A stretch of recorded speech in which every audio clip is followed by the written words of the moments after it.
Sumainyo ang Panginoon. At sumayo rin. Ang pagpapahayag ng mabuting balita ng Panginoon ayon kay San Mateo. Papuri sa iyo, Panginoon. Noong panahong yun, isinama ni Jesus si Pedro at ang magkapatid na Santiago at Juan, at sila'y umakyat sa isang mataas na bundok. Samantalang sila'y naroon, nakita nilang nagbagong anyo si Jesus. Nagliwanag na parang araw ang kanyang muka at pumuting parang busilak ang kanyang damit. Nakita na lamang at sukat ng 3 alagad, sina Moises at Elias na nakipag-usap kay Jesus. Kaya't sinabi ni Pedro kay Jesus, Panginoon, mabuti pa'y dumito na tayo. Kung ibig po niyo'y gagawa ako ng 3 kubol, isa sa inyo, isa kay Moises at isa kay Elias. Nagsasalita pa siya nang liman sila ng isang nagniningning na ulap, at mula rito'y may tinig nagsabi, ito ang minamahal kong anak na lubos kong kinalulugdan. Pakinggan ninyo siya. Ang mga alagad ay natakot ng gayon na lamang at nang marinig nila ang tinig at sila'y napasubasob. Ngunit nilapitan sila ni Jesus at sinipo, tumindig kayo, sabi niya, huwag kayong matakot. At nang tumingin sila, ay wala na silang nakita kundi si Jesus. At habang bumababa sila sa bundok, iniutos ni Jesus sa kanila, huwag niyong sasabihin kanino man ang pangitain hanggat hindi muling nabubuhay ang anak ng tao. Ang mabuting balita ng Panginoon. Pinupuri ka namin, Panginoong Hesukristo. Landas ng pagbabagong anyo. Sa kwento na ating narinig sa Ebanghelyo, si Jesus ay nagbagong anyo. Subalit ito'y naganap nang bago niya sabihin sa kanyang mga alagad na ang anak ng Diyos ay dapat magdusa sa kamay ng mga matatanda ng bayan. Siya'y ipapapatay at sa 3 araw muling mabubuhay. Marahil ang mga alagad na sumusunod sa kanya ay pinanghihinaan ng loob. Sapagkat sino itong Mesiyas na alam nilang manlulupig ay mapapasuko pala ng matatanda ng bayan at ipapapatay. And because of that pronouncement, Jesus invited James, John, and Peter to come with him in Mount Tabor. Ito'y isang mataas na lugar. But for that to happen, they need to journey and to traverse ng paglalakbay patungo sa mataas na lugar. Upang ang bagong anyo ay makamit at makamtan, kailangan muna nilang maglakbay. Sa ating buhay, ito rin ang pamamaraan ng Diyos para sa atin. Kay Moises sa unang pagbasa ating narinig, kay Abraham, kung papaano sa kadustaan ng kawalan ng anak, hinamon siya ng Diyos na lisanin niya ang kanyang lupaing bayan at aagapayan siya ng Diyos patungo sa lupang pangako na kung saan siya ay magkakaroon ng anak at siya'y tatanghalin bilang ama ng maraming salinlahi. How will it happen? Abraham does not know the details, but there is only one thing that he knows. It is God who invite him to leave everything behind. Upang ang kadustaan ng kawalan ng anak ay masusuklian ng Diyos, upang siya'y maging ama ng maraming saling lahi at maging ama ng pananampalataya. Para makamit ni Abraham ang dakilang pagpapalang ito ng Diyos. Ano ang kapalit? Lilisanin niya ang kanyang bayang sinilangan. Lilisanin niya ang komportableng pamumuhay. Lilisanin niya ang buhay na puno ng katiyakan sa gitna ng kanyang katandaan.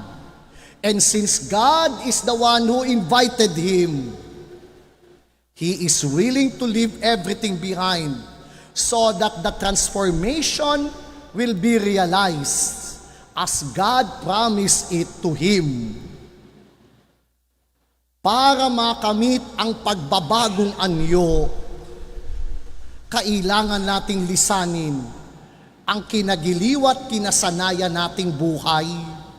Para makamit natin ang pangako ng Diyos para sa atin, we need to pay the price of leaving everything behind, wherein God will lead and guide us. Kaya are we willing to take the challenge? Or we want to stay on our calculated life? Gusto na lang ba nating manatili sa ating kinagawian, kinasanayan, kinahiligan, kahit na narinig natin ang tinig ng Diyos na magpatawad, umunawa, dumalaw sa mga nakaalitan, magkawang gawa, magbahagi kung anong meron tayo? God is inviting us somewhere in His own direction so that we could reap the gift that God wants us to receive. But it will only be possible if, like Abraham, we will move from a convenient, comfortable, and secure life to a place wherein God will lead us, something that is unknown, something that is not unfamiliar. But if we truly believe in God,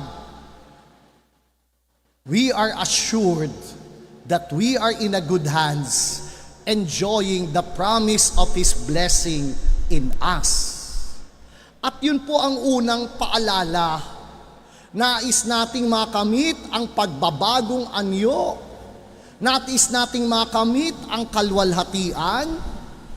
Kailangan nating iwanan ang kinamyas na kinasanayang natin sa araw-araw nating buhay upang hayaan ang Diyos na tayo gabayan at patnubayan.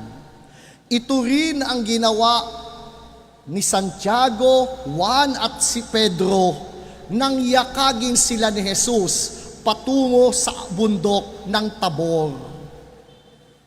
They lived and able to navigate an unfamiliar ground. At ano ang nakita ng tatlong alagad? Si Jesus nakikipag-usap kay Moises at kay Elias. Sino si Moises? Ang pinagkalooban ng kautusan.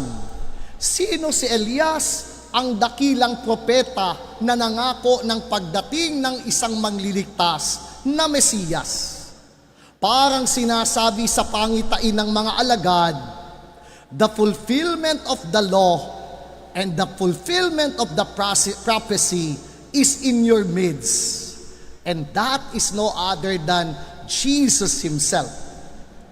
Kaya ano ang pakiramdam ni Pedro? It is already a glorious experience.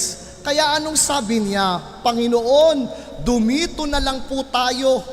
Magtatayo ako ng 3 kubol. Isa sa inyo, kay Elias at kay Moises. Subalit habang sinasabi ito ni Pedro, ano ang nangyari? May malaking alapaap na tumabing sa kanila at may isang tinig, ito ang minamahal kong anak, siya ang inyong pakinggan.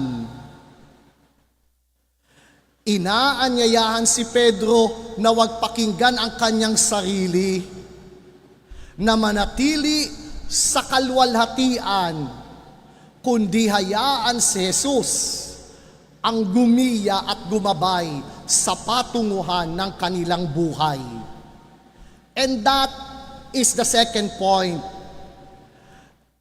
Listening is so important for us in order that God will guide us in our journey towards transformation. Kapag pinakinggan natin ang ating sarili tulad ni Pablo, nais muli nating manatili sa kalwalhatian. Nais nating manatili sa karangyaan. Nais nating manatili sa kaayusan at katiyakan. And I think all of us have that kind of tendency. But here comes a voice telling us, "This is my beloved Son. Listen to Him." In our prayer moments, do we spend time listening? Because most of the time, we are the one talking. Ayaw nating tumahimik. Ayaw nating pakinggan. At tulad ni Pedro, sarili lang nating kagustuhan ang nais nating masambit kapag tayo'y nagdarasal.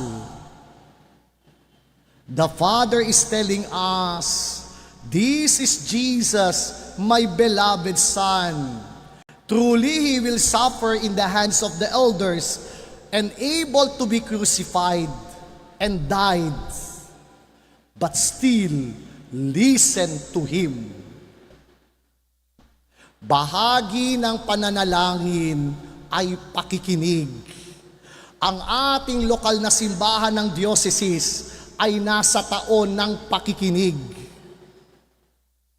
Sana nakikilatis natin sa napakaraming ingay sa daigdig ang tinig ng Diyos na nagbibigay ng direksyon at patunguhan sa ating buhay. Are we person who can truly listen not only on ourselves but on what is happening on other people? Not only the verbal but even the non-verbal communication. Are we listening to the narratives and stories of the past, finding its connection on this present moment of our lives? Sana po ang pakikinig ay may puwang sa ating buhay upang higit nating matunton ang patunguhang nais sa atin ng Panginoon, upang higit nating masundan ang direksyon at patunguhan hindi ng ating kagustuhan, kundi ang kagustuhan ng Diyos para sa ating buhay. Kaya naman, pag nasa taluktok ka, ano ang iyong nakikita? You were able to see a wider picture of things. You could see the skyline. Na ang buhay ay hindi lamang ito makitid pag ikay umakyat sa may mataas na lugar. Makikita mo pa ang iba't ibang mga aspeto ng buhay ng tao. Hindi makitid ang paningin. Malawak pala naman ang daigdig. Kaya kapag tayo nananatili na lamang sa ating kinasanayan, lalo tayong nagse-self-pity at nahahabag sa sarili. May artikulo po akong nabasa na nagsasabi, the more we are growing in age, the more we need to socialize and get out of our secure space. Bakit? Sapagkat kapag tayo'y nanatili na lamang doon sa sulok na ating kinagawian, madalas kinahahabagan natin ang ating sariling buhay. Get out! The world is so wide. And when you see a wider picture of life, the more you find hope. Hindi lang naman pala ako ang naghihirap. Hindi lang naman pala ako ang nagdurusa. Hindi lang pala naman ito ang buhay, malawak pa pala. At kapag gano'n ang ating paningin, hindi kikitid ang ating isip, hindi tayo mahabag sa ating sarili, manapay tayo mapupuspos ng pag-asa na meron pala namang ibang landas ng buhay na maaari nating piliin at hangarin at nalakbayin upang ang pagbabago ng kaisipan, ng katauhan, maging ng ating buhay ay magkaroon ng kaganapan. When we move to a higher place, the more we have a panoramic view of life, the more we are hopeful that life is much more bigger than the space that I used to live. At yun po yung ikatlong paanyaya para wag tayong mag-self-pity o mahabag sa sarili. Lawakan natin ang ating mundong ginagalawan. Tingnan natin ang kalawakan upang wag na tayong makulong sa makitid nating kaisipan na kumisay nagigit tayong masungit, kumisa na may makulit at laging palagalit dahil kumikitid na ang ating isip. Kaya nang makita ito ni Pedro, Santiago at Juan, ano ang sabi ni Jesus? Tumungo na tayo pababa. After the stopover of transfiguration, now they have a wider understanding of what Jesus will face. That the suffering, death of Jesus will not end up in damnation, but rather it will end up in a glorified experience of the body of Christ. Pero para makamit yun, kailangan munang harapin ni Jesus ang kalbaryo ng kanyang buhay. Pinatikim ang mga alagad ng pangitain upang bigyan ng pag-asa na ang kamatayan ni Jesus ay hindi hahantong sa kawalan, kundi ang kaganapan nito'y kalwalhatian ng buhay. In the same way with us, all those religious experiences of our triumph are just foretastes of the wonderful event that God is offering to us. But for it to be realized, we need to face our own Calvary so that the resurrection that God is offering to us will be realized in our life. Kapag ayaw nating tahakin ang ating kalbaryo ng buhay, walang pagbabagong anyo, walang pagbabago sa atin, sapagkat mananatili na lang tayo sa dati at ang pagbabago'y hindi na magkakaroon ng puwang sa ating buhay. Kaya sa ikalawang linggong ito ng Kwaresma, tayo inaanyayahan ni Jesus, tahakin natin ang landas na itinakda niya para sa atin. Lakas loob nating iwanan ang ating kinamyasnan tulad ni Abraham, dahil ang Diyos naman ang nangako na mayroong gantimpala at pagpapalang inihanda siya para sa atin. Pangalawa, hindi man malinaw kung saan ang patunguhan. Ang mahalaga, tayo handang makinig sa tinig niya na nangungusap sa mga pangyayari't kaganapan ng ating buhay. Tuntunin natin ang tinig na yaon upang tayo bigyan niya ng gabay at patnubay. Pangatlo, let us look the wider picture of things. Malawak ang mundo. Huwag kang magmukmok sa kapirasong sulok ng buhay mo. Get out.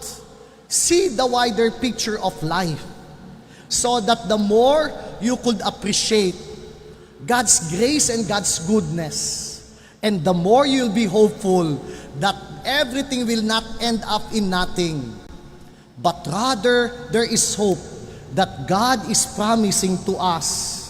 And any success in life, hopefully, the more we are hungry to continue traversing our own Calvary, knowing that in the Calvary of death of Christ, the glorious resurrection awaits each and every one of us.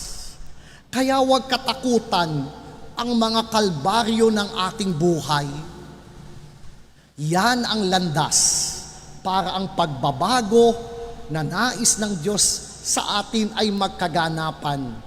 Yan ang landas para makiisa tayo sa kalwalhatian na una nang nakamit ni Jesus at tayo inaakay niya patungo sa kalwalhatian ng kalangitan. Tahakin natin ang landas ng pagbabagong anyo sa patnubay at halimbawa ng ating Panginoong Jesus.